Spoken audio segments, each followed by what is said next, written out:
A very good morning to all of you. Good morning, friends. Welcome to my channel. It's Deep Kaur. Now I want to introduce to my channel Deep Kaur.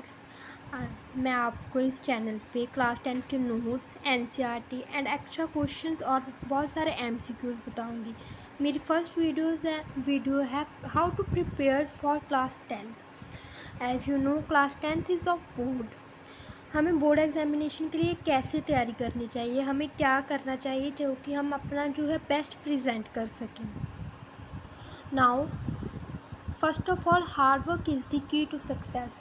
Hard work जो है बहुत he must है। जो hard work के बिना अगर आप कोई भी वीडियो देख लो, कोई भी बुक्स ले लो, जितना मर्जी खर्चा कर लो, it is not enough without hard work. First of all prepare your own notes.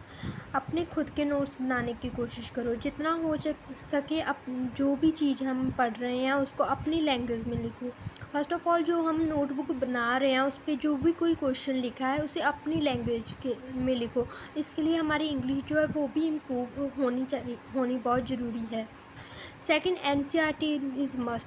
NCERT की line to line revision, line to line, कोई एक भी लाइन और एक भी एनसीईआरटी क्वेश्चन स्किप मत करना। अगर हम एनसीईआरटी पूरी तरह से रिवाइज़ कर लेंगे, हमें कोई एक्स्ट्रा क्वेश्चन करने की ज़रूरत ही नहीं पड़ेगी।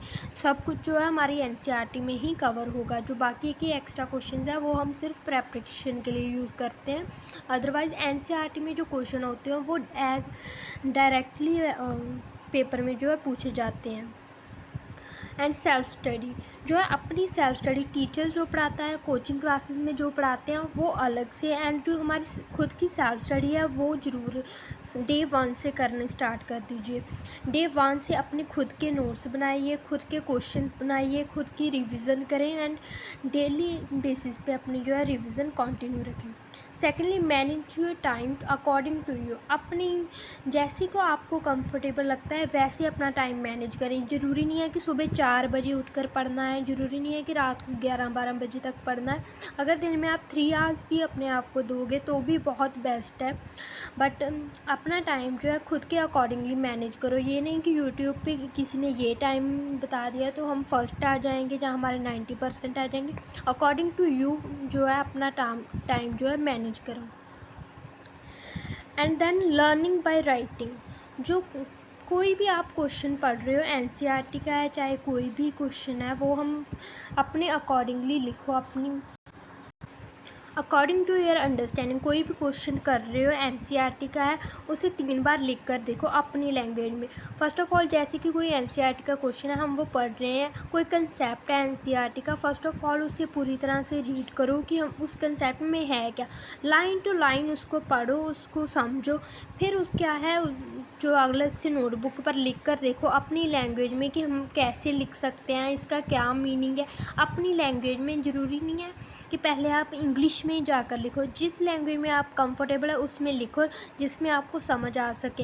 एंड देन उसको रिप्रेजेंट करना सीखो कि हम इंग्लिश में कैसे रिप्रेजेंट अपनी क्रिएटिविटी पेपर में दिखाओ कि हम क्या कर सकते हैं। इसके लिए creativity not in the sense कि आप डेकोरेट करने लग जाओ, क्रिएटिविटी मतलब कि हम कैसे उसको पेपर को रिप्रेजेंट कर सकते हैं। कोई लाइन है उसको फ्लो चार्ट में कैसे रिप्रेजेंट कर सकते हैं।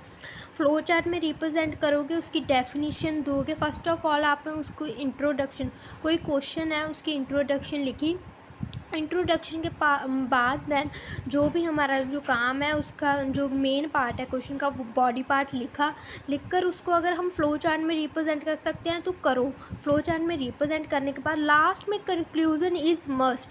कंक्लूजन लिखने के बाद जो हमारा जो क्वेश्चन है वो रिप्रेजेंटेबल होता है।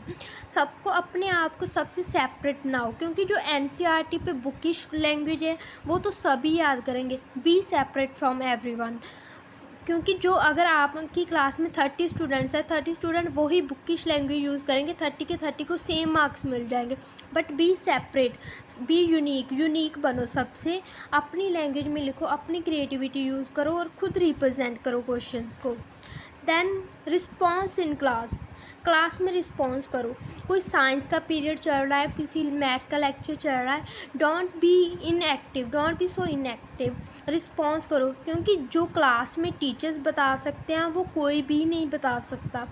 जो जो टीचर बताते हैं वो मस्ट है। कई बार हम वो चीज़ें स्किप कर जाते हैं और पेपर में हमें जाकर याद आता है ये तो टीचर समझा रहे, तब मैं कुछ खाना खा रहा था, किसी से बातें कर रहा था। दैट्स वाई जो टीचर, जब टीचर कुछ काम करवा रहा होता है, so be active at that time. Then sample paper, पिछले सालों के सारे सैम्पल पेपर छांट मारो, कोई एक भी क्वेश्चन मत स्किप करो उसका। जितने हो सके सैम्पल पेपर सॉल्व करो। सैम्पल पेपर के क्वेश्चंस जो है, जो देखो कि कौन सा क्वेश्चन सभी सैम्पल पेपर्स में ज़्यादा आया हुआ है। सैम्पल पेपर्स आपको बहुत ज़्यादा हेल्प करेंगे पेपर में अच्छा रिप्रेजेंट करने के लिए। And previous year question paper, previous year question paper का क्या है कि हमें पता लग जाता है कि पैटर्न क्या है पेपर का, पेपर में क्या किस तरह के क्वेश्चंस जो है आ सकते हैं। एंड उस क्वेश्चन पेपर को खुद रिप्रेजेंट, उस पेपर को डाई घंटे लगाओ, क्वेश्चन पेपर लो और शीट्स लो और वहाँ पे करो कि ऐसे करो कि जैसे मेरा बोर्ड का एग्ज़ाम चल रहा है। बोर्ड का एग्ज़ाम जैसे चल रहा है कि हमें बोर्ड का क्वेश्चन पेपर मिल गया, मैं सॉल्व कर रहा हूँ, खुद की क्रिएटिविटी डालो। जैसे आप बोर्ड एग्जामिनेशन में लिखोगे वैसे ही लिखो, ऐसे prepare your self like in जैसे आप चाहते हो। And thanks and all the best for your class 10th। Thank you.